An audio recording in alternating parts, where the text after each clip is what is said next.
सहारा enterprises तुमच्या स्वप्नातली गाडी आता कमी किमतीत.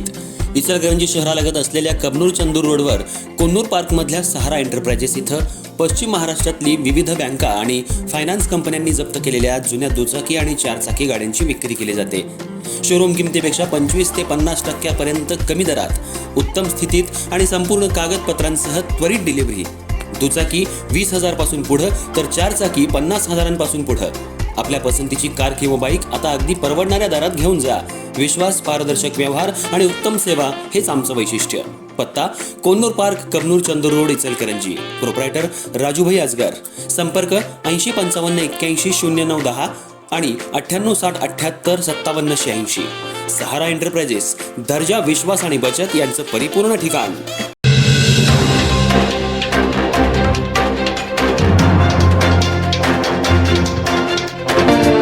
इचलकरंजी शहरातल्या गजबजलेल्या मुख्य रस्त्यावर मंगळवारी रात्री उशिरा भीषण अपघाताची घटना घडली. सोन्या मारुती मंदिरासमोरील पेट्रोल पंपाजवळ एका भरधाव कारनं नियंत्रण सुटल्यामुळं डिव्हायडरला जोरदार धडक दिली.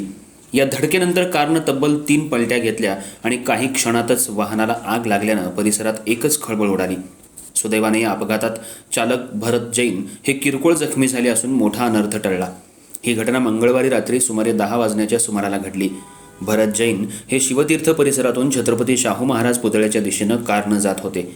मेन रोडवरील लाईटच्या डिव्हायडरजवळ आल्यानंतर अचानक वाहनावरचा ताबा सुटल्याचं सांगितलं जातंय.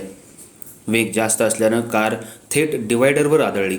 धडकेची तीव्रता इतकी मोठी होती की कारनं सलग 3 पलट्या घेत रस्त्याच्या कडेला जाऊन थांबली. अपघातानंतर काही क्षणातच वाहनातून धूर निघू लागला.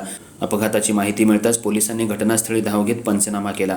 प्राथमिक अंदाजानुसार वेग आणि नियंत्रण सुटणं हे अपघाताचं मुख्य कारण असल्याचं समजतंय. सुदैवानं चालकानं सीट बेल्ट लावलेला असल्यानं त्यांना गंभीर दुखापत झाली नाही. त्यांना उपचारासाठी तात्काळ रुग्णालयात दाखल करण्यात आलं असून प्रकृती स्थिर असल्याची माहिती मिळाली आहे. या घटनेमुळे काही काळ मुख्य रस्त्यावर वाहतूक ठप्प झाली होती. परिसरातील CCTV फुटेजच्या आधारे पोलीस अधिक तपास करतायत. दरम्यान शहरात वाढत्या वेगामुळे होणाऱ्या अपघातांची संख्या चिंताजनक ठरतीये. मुख्य मार्गांवर रात्रीच्या वेळी वेगावर नियंत्रण ठेवण्याची गरज व्यक्त होतीये.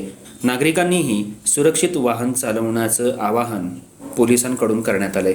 या घटनेनं पुन्हा एकदा बेफाम वेग आणि निष्काळजीपणाचे धोके समोर आणले आहेत.